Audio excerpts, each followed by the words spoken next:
Glória a Deus. Você está preparado para a palavra de Deus?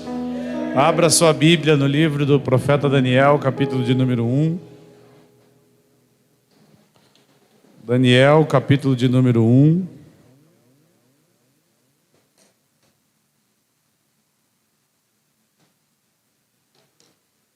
Aleluia.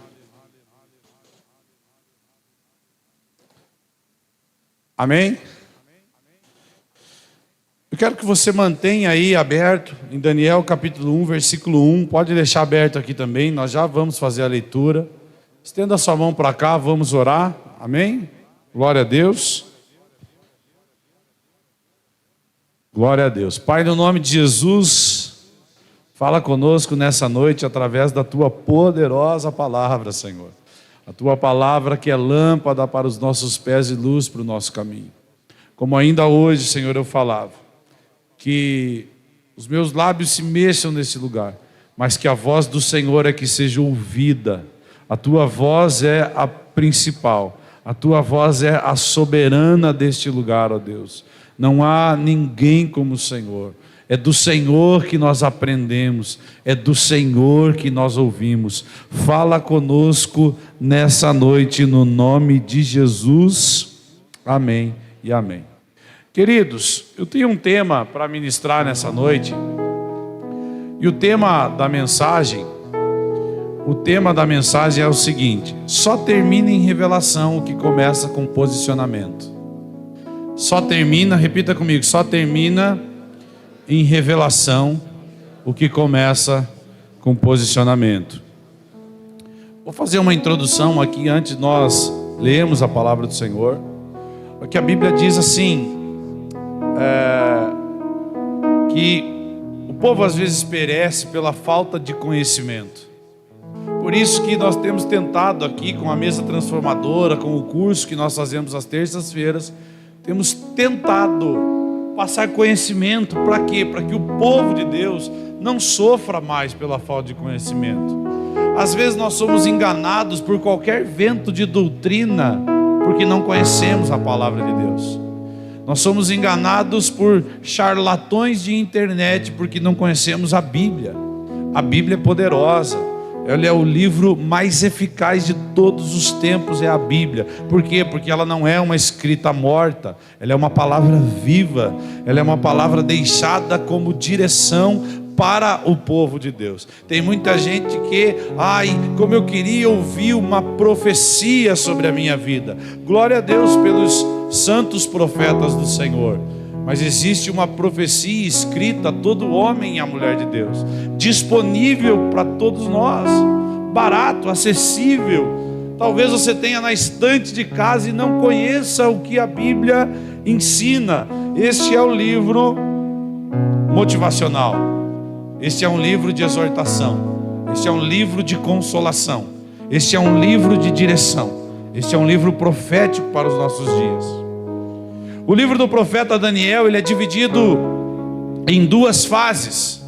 Do capítulo 1 ao capítulo 6, a história do profeta Daniel e dos seus 3 amigos, Ananias, Misael e Azarias. Do capítulo 7 ao capítulo 12, fala de um período de revelações que Daniel teve a respeito das coisas futuras. Revelações que falam dos últimos dias. Inclusive, no livro do profeta Daniel, do capítulo 7 ao 12, você vai encontrar uma revelação sobre a segunda vinda de Cristo, lá no Antigo Testamento, muito antes de Jesus nascer. Olha que interessante é o livro do profeta Daniel. Alguns estudiosos chamam de a primeira literatura apocalíptica. Apocalíptica na palavra de Deus. A primeira literatura apocalíptica. Por quê, pastor? Porque ela fala do fim dos tempos. Ela fala de escatologia. Ela fala de coisas que virão, que ainda virão. A palavra grega apocalipsis, de onde vem a palavra apocalipse, significa ato de tornar descoberto, exposto, uma revelação da verdade. instrução concernente às coisas dantes desconhecidas, usada em eventos dos quais coisas, estados ou pessoas até agora não presentes na mente se tornam parte da realidade. São manifestações, aparecimento. Então, entendendo mais ou menos, ou de forma curta e breve, como o livro de Daniel é escrito, dividido em duas partes: uma, a história da sua própria vida; outra, revelações de coisas que ainda não aconteceram, mas vão acontecer. Vamos ler Daniel, capítulo 1, versículo de número 1. São 21 versículos, nós vamos ler o capítulo todo, amém? A Bíblia diz assim: no terceiro ano do reinado de Joaquim, rei de Judá, veio Nabucodonosor, rei da Babilônia, a Jerusalém e a sitiou. E o Senhor deu Joaquim, rei de Judá, em suas mãos, com parte dos vasos da casa de Deus, que ele levou para a terra de Sinar, para a casa do seu Deus. E ele trouxe os vasos para a casa do tesouro do seu Deus. E o rei disse a Aspenaz, mestre dos seus eunucos, que trouxesse alguns dos filhos de Israel, da semente do rei e dos príncipes, jovens em quem se não encontrasse defeito, bem favorecidos, habilidosos em toda a sabedoria e instruídos no conhecimento, conhecedores da ciência, e tais que tivessem a habilidade para estar no palácio do rei diante dele, a quem poderiam ensinar a letra e a cultura dos caldeus. E o rei determinou para eles uma porção diária de alimento e de vinho que beberiam. Assim seriam alimentados por 3 anos, para que ao fim destes pudessem estar diante do rei. Ora, entre eles estavam um dos filhos de Judá, Daniel, Ananias, Misael e Azarias, a quem o chefe dos eunucos deu o nome, pois Daniel, o nome de Beltesazar; Ananias, o nome de Sadraque; Misael, Mesaque; e Azarias, Abednego. Porém Daniel propôs no seu coração não se contaminar com as finas iguarias do rei, nem com o vinho que ele bebia. Então pediu ao príncipe dos eunucos que ele não se contaminasse. Ora, Deus havia trazido Daniel ao favor de eterno amor com o chefe dos eunucos. E o chefe dos eunucos disse a Daniel: eu temo o meu senhor o rei, que determinou o teu alimento e a tua bebida, porque deveria ele ver nas vossas faces pior aparência do que nos jovens que são do seu tipo. Então vós me fareis arriscar a minha cabeça diante do rei. Então disse Daniel a Melzar, a quem o chefe dos eunucos havia estabelecido sobre Daniel, Ananias, Misael e Azarias: põe teus servos à prova, eu te suplico, por 10 dias, que nos deem legumes para comer e água para beber. Então que os nossos semblantes sejam contemplados diante de ti, e o semblante dos jovens que comem a porção do alimento do rei, conforme tu vires, lhe darás com os teus servos. Então ele lhes consentiu nesse assunto e os provou por 10 dias. E ao fim de 10 dias, o seu semblante aparentava mais belos e mais gordos na carne do que todos os outros jovens que comeram a porção do alimento do rei. Então Melzar tirou-lhes a porção do alimento e o vinho que eles deveriam beber, e deu-lhes legumes.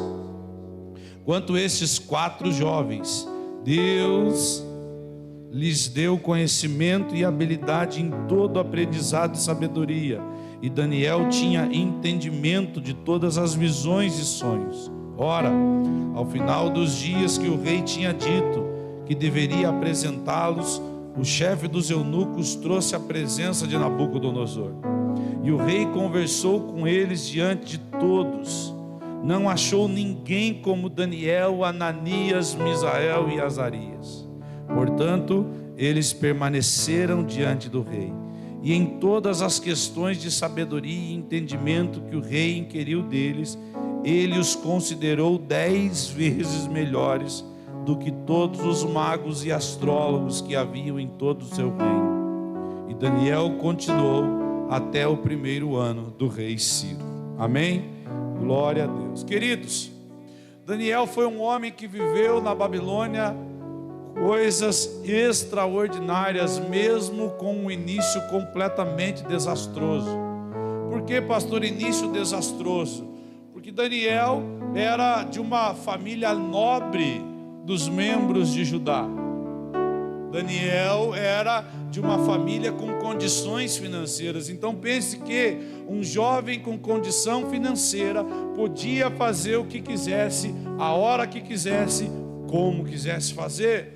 Porém, em um determinado dia, a Bíblia diz que Deus entregou nas mãos do rei Nabucodonosor, o rei de Joaquim, rei de Judá, porque provavelmente este povo estava distante do Senhor. E Daniel, de um dia para o outro, de um jovem livre, de uma família abastada, se torna escravo na Babilônia. Porém, escolhido para habitar no palácio do rei. Um início completamente desastroso, mas mesmo assim, com um início difícil, Daniel viveu coisas extraordinárias. Eu quero começar nessa noite já profetizando que não importa muito como foi o seu início até aqui, é possível sim que você viva coisas extraordinárias na presença do Senhor. Aleluia! É possível. Agora a grande questão é o que você faz em momentos desastrosos, porque isso é que vai habilitar você para viver ou não coisas extraordinárias. É como você se posiciona, é como você reage a momentos difíceis. Tem gente que as coisas começam a dar errado, ele começa a brigar com o mundo inteiro, por causa de uma coisa que deu errado. Ele esquece de 10 que deram certo. Já conheceu pessoas assim? Não. Meu Deus, pastor, tá, uma semana atrás,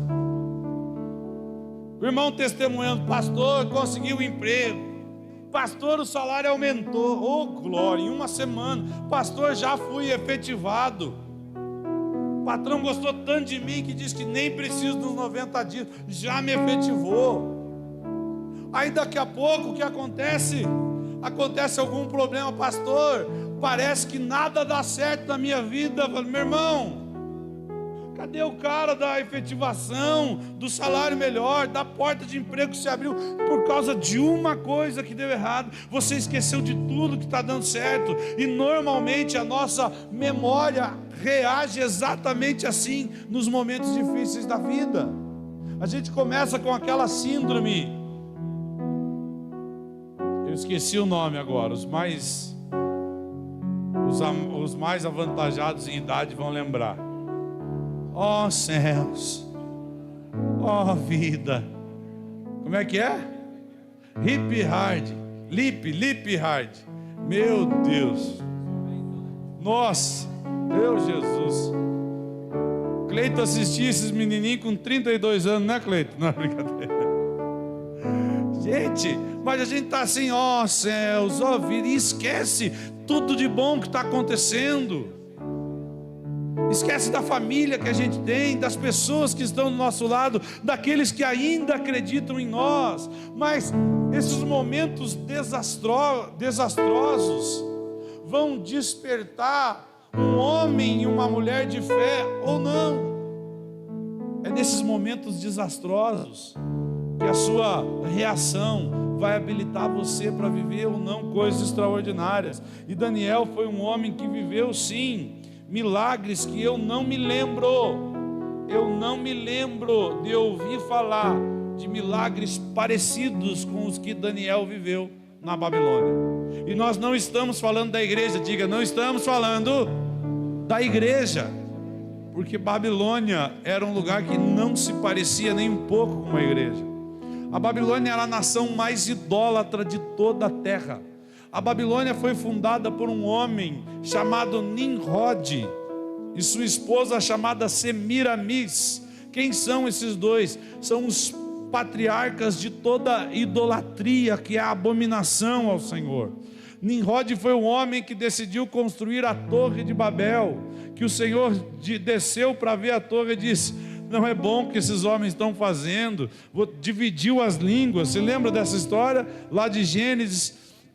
Então foi fundada por Nimrod, uma nação idólatra, não se parecia com a igreja, cheia de cultos pagãos, que adorava inúmeros outros deuses. Porém, neste lugar, Daniel vai para a cova dos leões, e os leões naquele dia jejum.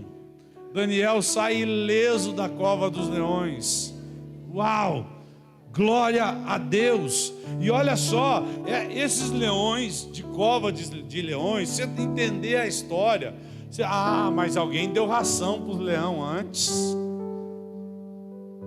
Não, irmãos, eles deixavam esses leões literalmente passando fome, para quando eles jogassem alguém lá dentro.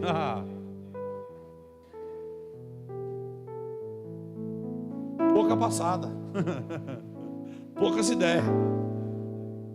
Os leões devoravam quem se colocasse perto dessa cova dos leões.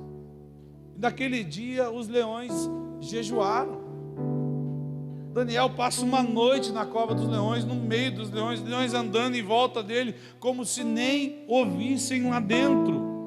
Os amigos de Daniel, Ananias, Misael e Azarias, passaram pela fornalha de fogo ardente, como fogo aquecido 7 vezes mais, e saíram ilesos. Quando os homens olham para a fornalha, dizem o seguinte: não eram 3 homens que estão lá dentro, como eu vejo 4 homens caminhando sobre o fogo. É porque o 4º homem estava lá naquele dia. Aleluia! Olha que tremendo. Daniel se torna então o governador de uma das nações mais idólatras da terra. 3 anos, Elaine, que os meninos estavam lá. 3 anos, Adriano, que os meninos estavam lá. O rei não comparou eles com os outros meninos. A Bíblia diz assim, que achou-se neles 10 vezes mais sabedoria do que todos os sábios que existiam na Babilônia. Olha quanta coisa extraordinária Daniel viveu na Babilônia. Interpretou vários sonhos. Interpretou o sonho do rei Nabucodonosor. Interpretou a visão do rei Belsazar. Daniel foi um homem na Babilônia, e que se diziam deles, aqui na Babilônia, um homem com o espírito excelente, um homem com o espírito de Deus. Aleluia! Daniel passou por 2 reinos no império, na Babilônia. Primeiro o império babilônico com o rei Nabucodonosor, e depois o seu filho, o rei Belsazar. Depois o império, o reino Medo-Persa, sob a tutela primeiro do rei Dário, e depois o rei Ciro. Alguns ainda colocam na história alguns outros reis, Evil-Merodach, Nabonido, alguns reis durante o meio da história ali. Mas a Bíblia fala de pelo menos esses 4 reis. E enquanto esses 2 reinos governavam a Babilônia, Daniel era um dos governadores da terra. Mudou-se o governo, mas o homem de Deus continuou exatamente no mesmo lugar, porque a igreja chegou num momento que está brigando por causa de política, mas um homem íntegro, com o espírito excelente, com o espírito de Deus, ele não depende de quem está no governo, ele depende de quem governa a vida dele, que é o Rei dos Reis e Senhor dos Senhores. Olha que tremenda essa história, através da fé.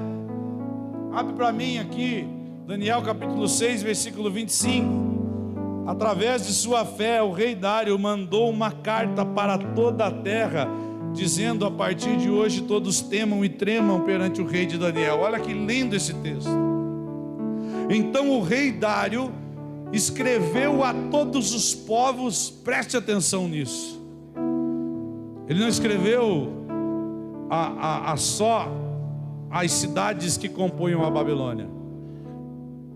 Todos os povos, nações e línguas que moram em toda a terra, a paz vos seja multiplicada. Essa era a carta. Versículo seguinte: da minha parte é feito um decreto, pelo qual em todo o domínio do meu reino os homens tremam e temam perante o Deus de Daniel, porque ele é Deus vivo e que aleluia, e que permanece para sempre, e o seu reino não pode destruir, e o seu domínio durará até o fim. Versículo 27: ele salva, livra e opera sinais e maravilhas no céu e na terra. Ele salvou e livrou Daniel do poder dos leões. Este Daniel, pois, prosperou no reinado de Dário e no reinado de Ciro, o persa. Glória a Deus. Meu Deus do céu, que coisa forte, gente. Um homem de uma nação profana declarando o Senhor como rei de toda a terra. Não há outro Deus que se pareça com ele. Ele dura para todos sempre. O seu reinado não pode ser destruído por nada. O Coliseu tentou parar este rei e até hoje ninguém conseguiu. Reis se levantaram contra este rei. Gamaliel um dia deu um conselho: se esta obra é de Deus, ninguém pode parar. E estamos nós há 2025 anos falando deste rei, e ninguém parou a igreja do Senhor até hoje. Aleluia. Agora, o importante saber é que tudo isso que Daniel viveu, tudo isso é possível, só é possível, ou só termina com revelação, aquilo que começa com posicionamento, uma decisão real e verdadeira. O capítulo 1 que nós lemos diz o seguinte: Daniel, pois, decidiu no seu coração não se contaminar com as finas iguarias do rei Nabucodonosor. Agora, preste atenção em algo que eu vou dizer. Pastor, qual é o problema de comer um porquinho pururuca da mesa do rei Nabucodonosor, pastor? Meu Deus, pastor. Talvez se fosse na nossa geração, a geração do não dá nada e o nada a ver, nada a ver, né? Na mesa do rei Nabucodonosor tem leitão com laranja. Nada a ver, pastor. A comida do rei, comida boa. Nós ora, consagra, pastor, e come. Tá tudo certo. Só que preste atenção no que a Bíblia diz. A porção do alimento que eles deveriam receber por 3 anos.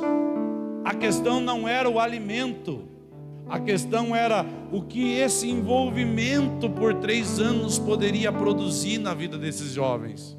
Primeiro, a função de se alimentar desta mesa. Nabucodonosor era um rei estratégico, era fazer com que esses jovens se esquecessem daquilo que eles foram em Israel e se tornassem mais parecidos possível com a Babilônia.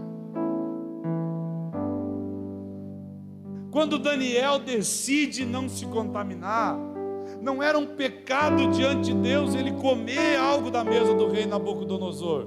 O problema é que Daniel, ele não queria esquecer de quem ele era diante do Senhor, do homem que ele nasceu para ser. Nós nos misturarmos com algumas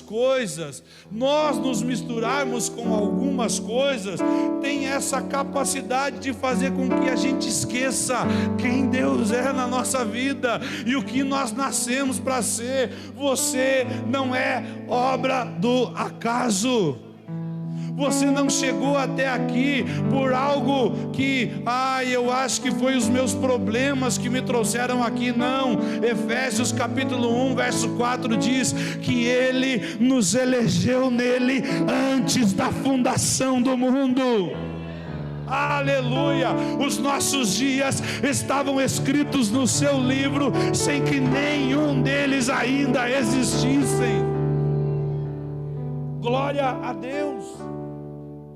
Só que nós estamos sentando em algumas mesas que estão nos fazendo esquecer de quem Deus é.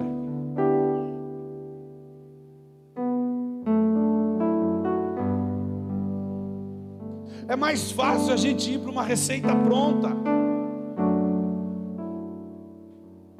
Como enriquecer em 25 passos.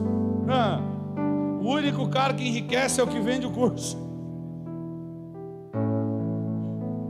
Meu Deus, eu já caí umas 10 vezes num programa assim, sabia? Emagreço em 15 dias. Oh, Jesus amado. Surgiu agora o melhor programa de emagrecimento que existe, irmão. Não tem mágica. É jejum, é dieta, é exercício físico. Não tem mágica. É a constância que faz com que você vença algumas coisas. Pastor, já comecei dieta tantas vezes. O problema é isso, que a gente só começa e nunca continua. E daí a gente quer alguma coisa que seja uma receita pronta. Meu Deus, mega da virada. Oh, Jesus amado, é agora. Hoje tem gente que ora para Deus dar 6 números para ele. Oh, Jesus, me ajuda, me dá 6 números, essa mega da virada, Senhor. Meu Deus, o cara ora, daí Deus não dá os números. Oh, mas por que o Senhor não me ajuda? Irmão, tem outro cara que está orando também. E Deus não ama mais você do que ele. Por isso que Deus não dá para ninguém. Mas a gente quer a coisa rápida. Não tem jeito, gente. O sucesso vem com trabalho duro, com constância. Você sendo o que você nasceu para ser, e mais do que você ser, você continuar sendo o que você nasceu para ser. É o que a igreja tem esquecido desses dias. A gente acha que um culto vai resolver a nossa vida. O que vai resolver a nossa vida não é um culto, mas é praticar no dia a dia o que a gente aprendeu nesse culto. É isso que vai mudar a nossa história. É isso que vai transformar a nossa vida. Agora eu pergunto para você: nós, na condição que Daniel estava, sendo levado para a nação mais idólatra que existia, nós permaneceríamos firmes na presença do Senhor?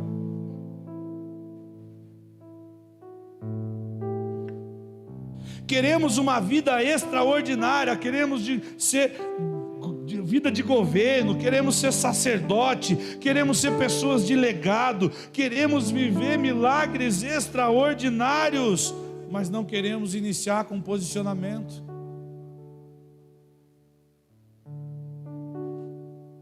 Meu Deus, pastor, é impossível viver o que esses homens viveram. Não, é possível. Deus é o mesmo ontem, hoje e o será para todos sempre. O que mudou então? O que mudou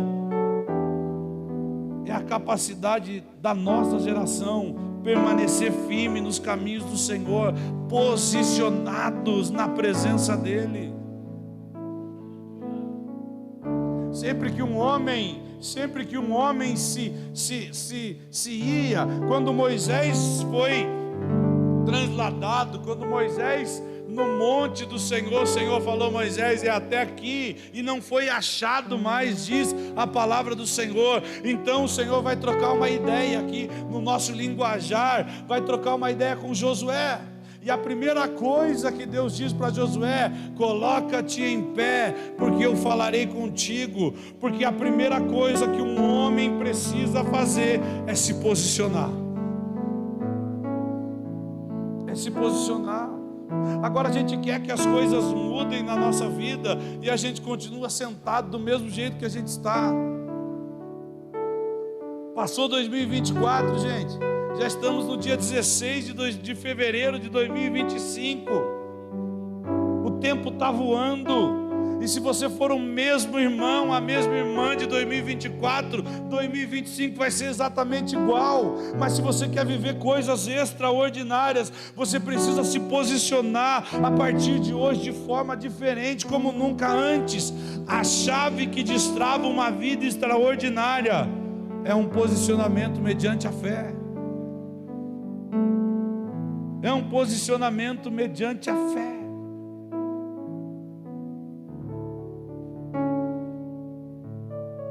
Ai, pastor, hoje eu não senti de orar. Irmão, eu não sinto de orar quase nunca. Verdade.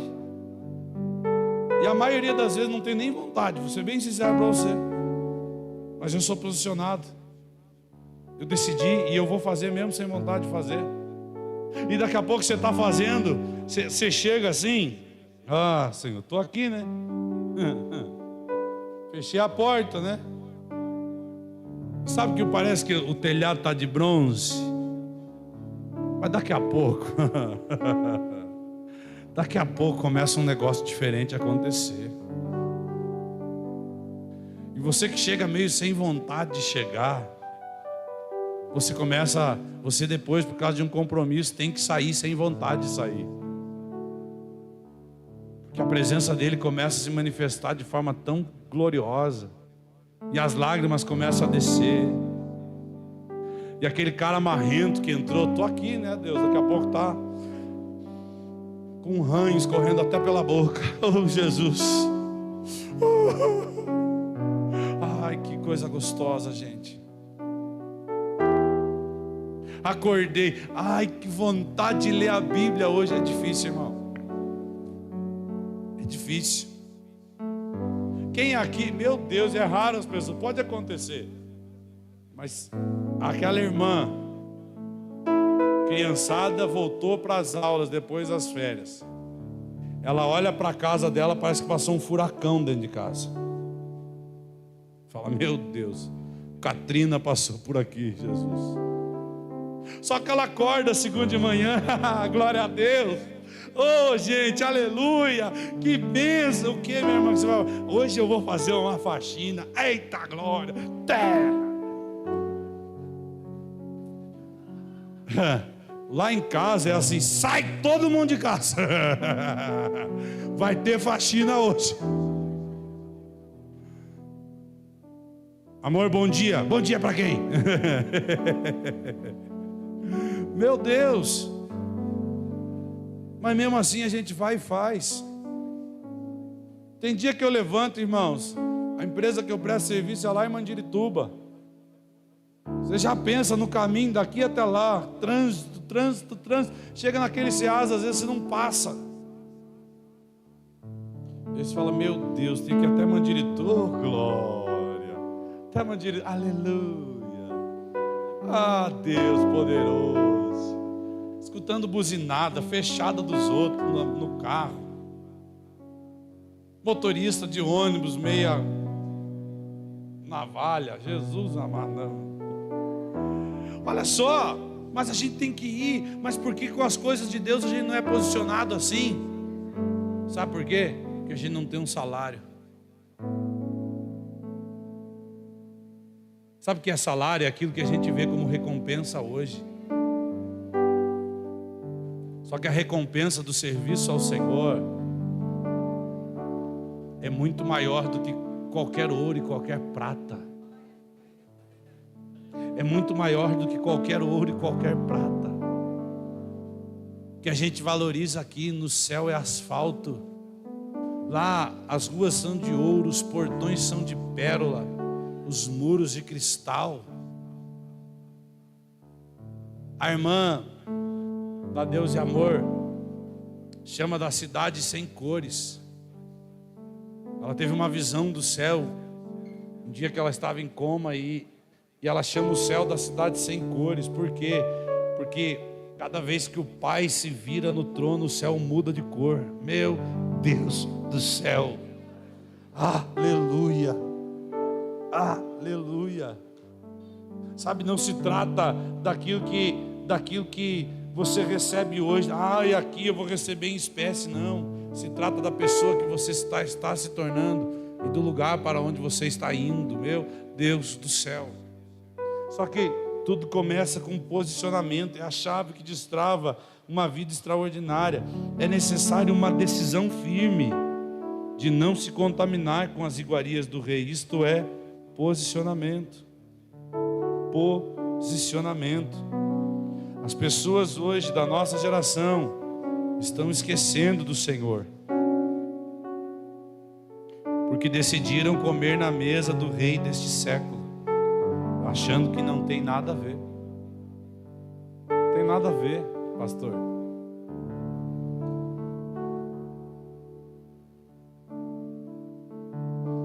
Gente, me permita ser um profeta do Senhor e um sacerdote na tua vida com todo amor e carinho. Com todo amor e carinho. Mas comece a filtrar até o que você assiste na tua televisão, gente. Ai, pastor, mas eu não tenho, pastor, Netflix, eu não tenho canais fechados, pastor. Eu só posso assistir a Globo, eu só posso assistir o canal tal. Irmão, filtre o que você está assistindo. Porque tem gente, através daquilo que está assistindo, está se alimentando na mesa do Deus deste século. E muitos com isso estão esquecendo do Senhor e se lembram de Deus 2 horas antes do culto de domingo à noite. Sabe, quando eu frequentei a Umbanda por muitos anos, gente, da minha vida. Fui batizado na Umbanda quando eu era criança, quando eu era nenê. Então até os meus 17 anos eu frequentava os terreiros de Umbanda aqui. Tinha um terreiro em Paranaguá montado para mim tocar como pai de santo. Só estava esperando eu fazer a idade certa para ser consagrado. Só que minha vida cada vez mais destruída, e eu cada vez mais no lamaçal do pecado, e minha vida cada vez mais engodada, sabe? Pelo erro, pelo engano. Mas no dia que tinha os trabalhos dessa religião, e acontece assim até hoje, eles tomam um banho de 7 ervas, crendo que aquele banho vai tirar tudo de ruim que está acompanhando eles. Naquele dia que eles vão fazer os trabalhos, eles não comem carne vermelha naquele dia. E isso é todas as semanas. Se tiver trabalho 3 vezes na semana. Agora deixa eu ensinar algo para você. Nós não precisamos de um banho de 7 ervas, porque nós somos banhados no sangue do Cordeiro.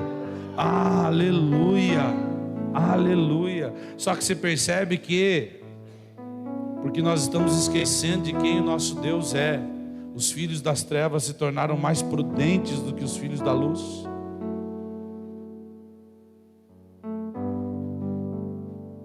E a mente do povo de Deus se tornou uma mente cauterizada. A cauterização da mente é a perda da capacidade de reconhecer e pensar, de forma que a pureza da verdade divina é abandonada. A mente cauterizada é o resultado do pecado contínuo e impertinente, de maneira a adormecer o senso moral do certo e errado, tornando-se o seu praticante insensível aos avisos da consciência que Deus nos dá.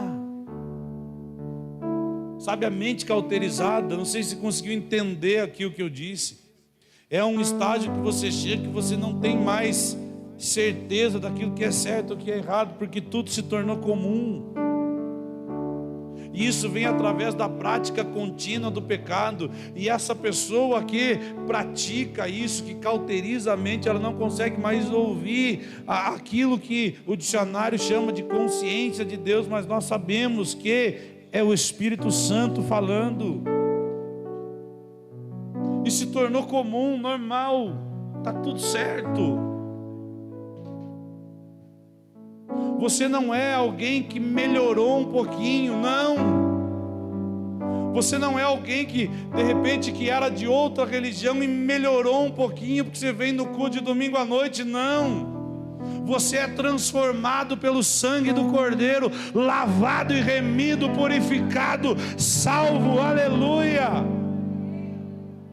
Você não é mais o mesmo. Então a tua mente precisa voltar para os padrões de Deus, mas isso vem através de posicionamento. Uma mente cauterizada é uma mente que esqueceu de quem Deus é, por conta de se acostumar, perdeu a capacidade de pensar ou lembrar de algumas coisas que agradam ou desagradam a Deus. E aí vem Daniel, que decide no seu coração em não se contaminar, e alguém fala assim: meu Deus, mas por que Daniel está fazendo isso? E a real intenção de Daniel era a seguinte: eu não posso esquecer do homem de Deus que eu nasci para ser. Mudou-se o ambiente, mas não mudou o propósito. Escute, mudou o ambiente, mas não mudou o propósito. Existem pessoas que são levadas pelos ambientes que elas frequentam. Você pode estar na igreja, você é um homem e uma mulher de Deus, mas se você estiver num aniversário de um parente, escute, você continua sendo um homem e uma mulher de Deus. Se você estiver trabalhando na empresa, naquele momento do almoço em que se juntou aquela rodinha, a famosa rodinha, escute, você continua sendo o homem e a mulher de Deus. Quando você chega na tua casa, o teu marido de repente fez o que você achou que ele não deveria fazer, e você pede todas as vezes para ele juntar a toalha, ou para ele tirar o sapato, ou para ele colocar a roupa no cesto, porque nós homens temos uma roupa que ela está no equilíbrio, né? Ela não serve nem para o cesto e nem para o guarda-roupa. Ela não é roupa suja e nem limpa, ela é uma roupa em uso. Não é? Ela nem está limpa para colocar no guarda-roupa e nem está suja para colocar no cesto ou na máquina. Ela está em uso. Ela está em uso, está na cadeira. Ela está na cadeira. Melhor lugar é a cadeira. Oh, não amassa, fica ali, está em uso. Amor, essa roupa está em uso. Mas está uma semana aqui, continua em uso. Ou quando você chega em casa, a esposa, porque lá em casa no começo, irmão, lá em casa no começo, isso é sério. Vou até abrir a água aqui porque é mistério.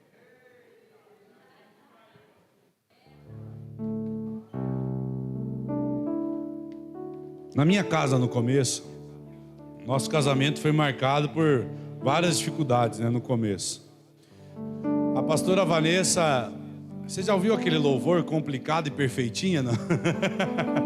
Era nós dois. Eu era complicado, ela era perfeitinha.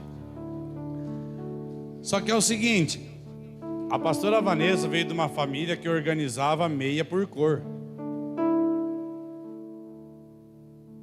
Eu vim de uma que pegava a que tinha. Por vezes eu estava com uma meia azul e a outra verde. Eu pegava a que tinha. A família dela limpava muito a casa. A minha família também, mas não tantas vezes assim. Só que a pastora Vanessa veio para o casamento, e isso me tirava a paz. Eu não tinha vontade de ficar em casa. Por quê? Porque eu gostava de comer um pão. Ei, meu Deus, quem gosta de comer um pão com ovo frito aí, gente? Meu Jesus amado. Você pega um ovo, você frita molinho primeiro, você come um pão só molhando assim, depois se abre o outro e coloca o resto dentro. Oh, Jesus amado, que coisa linda, Jesus. E eu gostava do tal do ovo frito, só que na minha casa não podia fritar, porque espirrava gordura no fogão. Verdade, gente, no início do nosso casamento foi assim. E aí começou a se tornar difícil. Só que em momentos como esse, que o marido faz o que você não quer, ou que você faz o que o marido não quer, O que a gente precisa se lembrar é que a gente continua sendo um homem e uma mulher de Deus. Tem gente que só é um homem de Deus na frente dos outros, gente. Tem gente que só é homem de Deus com o microfone na mão. Você é homem de Deus quando você está no banheiro sozinho com o teu celular na mão. Você é homem de Deus quando você está no teu carro sozinho e alguém te fecha.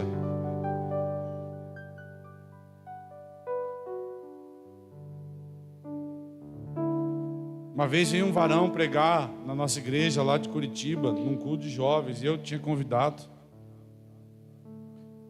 E eu chegando na rotatória assim, ó, o carro branco, bem isofilmado, buzinou. Mas não é aquela buzina gospel, sabe? Pipi, não. E foi me empurrando com a buzina. E eu indo pro culto, irmão. Eu era sanguíneo e hemorrágico, eu não era sanguíneo normal, eu era hemorrágico. Pastor, era pavio curto? Não, não tinha pavio nenhum. Nem existia, nem sei o que é isso. E aí eu falo, eu estou indo pro culto. E todo mundo me conhece nesse bar. Falou, Jesus, me acalma Jesus, me leva até a igreja. Não falei nada, só abençoei. Oh, filho de uma filisteia. Povo inimigo, filisteu. Não, incircunciso, incircunciso, né? Chegamos junto, aonde? Na igreja. De quem era o carro? Do pregador que ia pregar. Eu, como sou alguém que eu não perco uma oportunidade, saí do carro e falei, deu problema na buzina, pastor? Eu não sei o que aconteceu. Jesus amado. Vai cair duro a hora que você subir no púlpito hoje, não é brincadeira. Mas sabe, a gente é homem de Deus o tempo todo, mulher de Deus o tempo todo. Isso é posicionamento. Posicionamento é uma decisão firme no seu coração. Daniel decidiu firmemente no seu coração não se contaminar com as finas iguarias do rei. Posso contar uma coisa? Esse cara aqui fez a gente esquecer quem Deus é na nossa geração. A Bíblia diz no Evangelho de Mateus capítulo 24, como nos dias de Noé, comiam, bebiam e davam-se em casamento, até que não perceberam, senão quando veio o dilúvio. Agora, comer, beber e casar é errado? É errado comer, beber e casar? Meu Deus, irmão. Tomar uma Coca-Cola bem gelada, comer uma pizza e depois ir para casa com a esposa é coisa boa, irmão. É coisa de Deus. O que a Bíblia está falando então, Mateus 24? Como nos dias de Noé comiam, bebiam e davam-se em casamento. Não é só pecado. O problema é que tem muita coisa que era para ser coisa boa, que acabou nos distraindo do propósito. Em Provérbios, que a gente lê muito nas comunidades, diz o seguinte: aquele que toma posse de uma herança antecipadamente, o seu fim não será bendito. Herança é coisa boa ou não é? É coisa boa na hora certa. Mas a gente está distraído, e por causa dessa distração não estamos mais percebendo quem Deus é e aquilo que Ele está fazendo na nossa geração. E aí sabe o que ainda a gente faz? A gente começa a criticar quem sabe. A gente começa a criticar quem ainda se lembra. Pastor está jejuando. Pastor jejua porque tem tempo. Tua vida é, com certeza, muito mais corrida do que a minha. Sempre é. Sempre a do outro é mais. Não é porque eu tenho tempo, irmão, é porque eu decidi fazer. Não é porque eu sou melhor, é porque eu me sinto pior. Eu me sinto como aquele que mais precisa. Eu subo para pregar às vezes, irmão, me sentindo o menor de todos dessa casa, falando: Senhor, eu não tenho capacidade para tudo isso, Senhor. Tem vezes que acontece alguns problemas que eu falo: Senhor, não é para mim. E aí a doce voz do Espírito Santo continua me dizendo: sabe aquele menino da casinha de madeira, da casa de recuperação lá em Luiz Alves, que eu falei que usaria por todo mundo? Eu lembro, Senhor. Então não esqueça de quem é esse menino. Põe ele para fora de novo. Sabe, Eduardo, aquele tempo das promessas lá de trás, você vai gravar, os teus louvores vão tocar gerações. Sabe, pastor Cristiano, Deus de milagres, Deus de poder, Deus de maravilhas, Tu és nosso Deus. Ele não mudou. Ele continua sendo o mesmo Deus de promessas. Ele continua sendo o mesmo Deus do impossível. Ele continua sendo o mesmo Deus que faz coisas extraordinárias no meio do seu povo. Sabe, eu estou com saudade de uma igreja posicionada. Sério, pastor, sério. Uma igreja em que os paralíticos entravam e saíam andando, em que os mudos entravam e saíam falando, em que os cegos entravam e saíam ouvindo. Eu estou com saudade dessa igreja. Mas essa igreja não é composta de pessoas que acham alguma coisa. Essa igreja é composta de pessoas que se posicionaram diante do Espírito de Deus e disseram: eis-me aqui, Senhor. Que venha o vento que vier. Que venha o vento que vier. Aí nós temos um homem chamado Paulo. Esse homem, gente, ele era apedrejado. Jogavam ele para fora da cidade. Sabe o que ele fazia? Se levantava e entrava para dentro de novo para voltar a pregar. Meu Deus, eu acho que ele confundiu o inimigo, gente. Os outros ficavam achando: esse cara é doido, cara. Apedreja ele, não adianta, ele volta. Paulo e Silas estão lá em Filipos. Aí começa uma menina: estes homens são homens de Deus. Eita, esses homens são homens de Deus. O apóstolo Paulo olha, opa, em nome de Jesus, sai dela. Ela estava falando a verdade? Estava ou não estava? Estava. Mas a motivação não era do Senhor.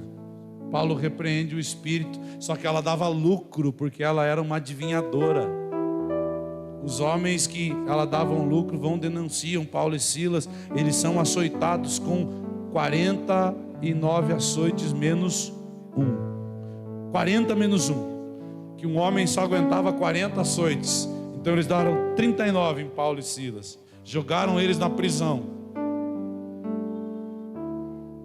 A prisão não é essa cela que você está achando, não, irmão. Com caminha de concreto, com colchão, não. Era um buraco no meio das pedras. Frio, gelado. Daqui a pouco eu fico imaginando essa história. Paulo olha para Silas, Silas olha para Paulo. E aí? Puxa um aí. Qual? Me dá um ré. Dá um ré aí. Beleza, eu não sei o que fazer agora, mas era só para interagir, entendeu? Então, mas daqui a pouco começa: porque Ele vive, posso crer no amanhã. Canta, Silas. Porque Ele vive, temor não há, mas eu venci.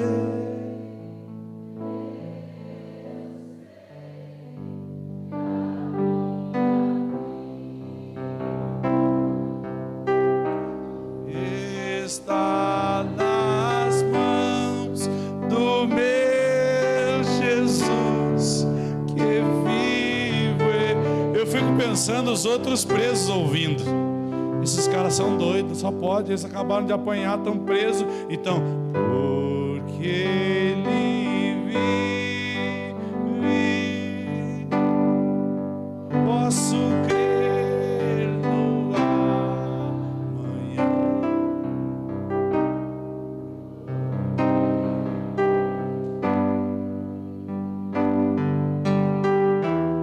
Temor não há, mas eu vencer.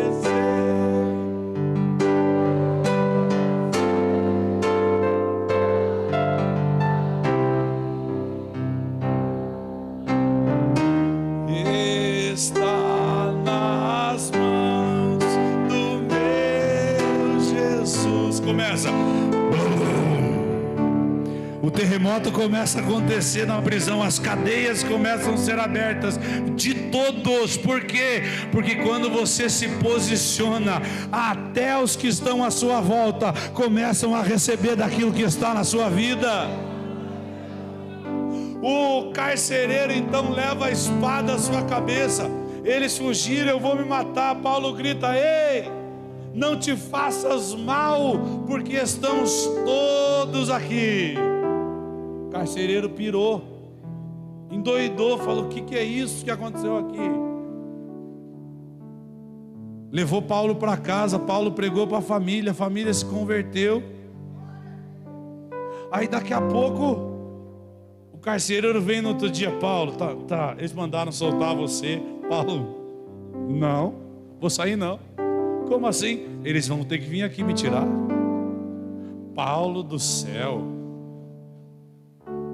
se fosse eu que andasse junto com Paulo, eu falava: ô Leônidas, pode arrumar essas confusão, vamos embora daqui. Paulo: não vou. Por quê? Eles açoitaram um cidadão romano. Quando os magistrados da região souberam disso, foram para a prisão pedir desculpa para Paulo. E a Bíblia diz que eles enviam o apóstolo Paulo em paz. O homem de Deus não foge de problema, ele é enviado com o problema resolvido. Meu Deus do céu! Mas a gente não é posicionado o suficiente para ver essas coisas acontecendo na nossa vida. Esse tipo de fé doida que eu estou me referindo aqui, gente. Que as pessoas te perseguem, você olha para ela: Jesus te ama, meu irmão. O cara está te xingando, você está sabendo, Jesus te ama, meu irmão. Mas está te xingando, pastor, não tem problema, porque o que ele é não muda quem eu sou. Eu continuo sendo homem de Deus. Posso orar por você? Pode, ora. Pai, em nome de Jesus, abençoa esse irmão, Senhor. Posicionamento, decisão firme. Ou você se posiciona como o homem e a mulher que você de fato nasceu para ser, ou viverá apenas de migalhas, de pequenas fatias daquilo que Deus tem para a sua vida. Agora, sabe que para mim é a pior tolice para um ser humano? Viver apenas de fatias, podendo ter acesso ao todo.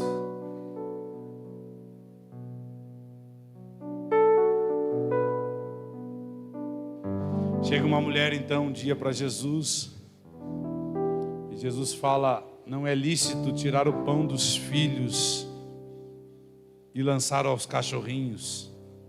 Que ele estava então falando sobre a obra que ele estava primeiramente alcançando os judeus.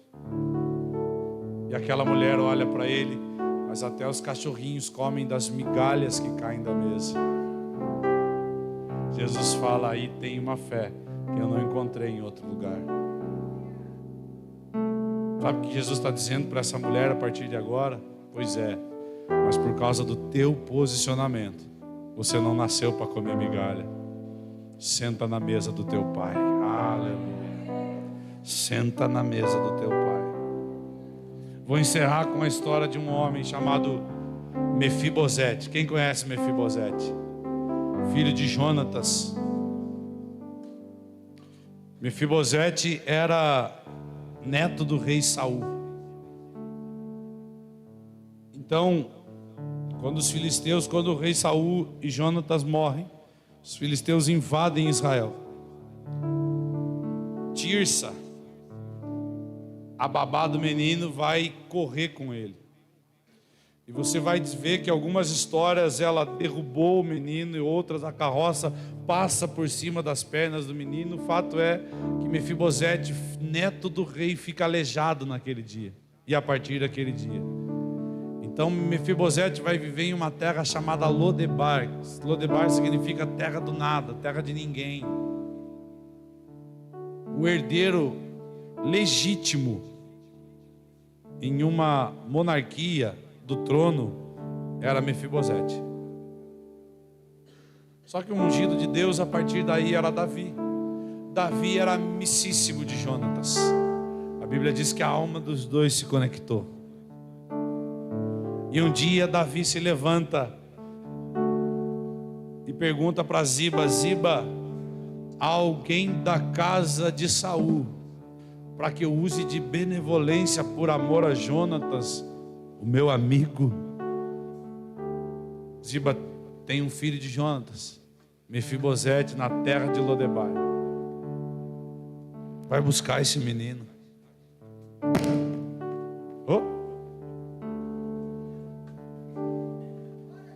Vão buscar um menino. O menino chega se arrastando perante o rei com medo.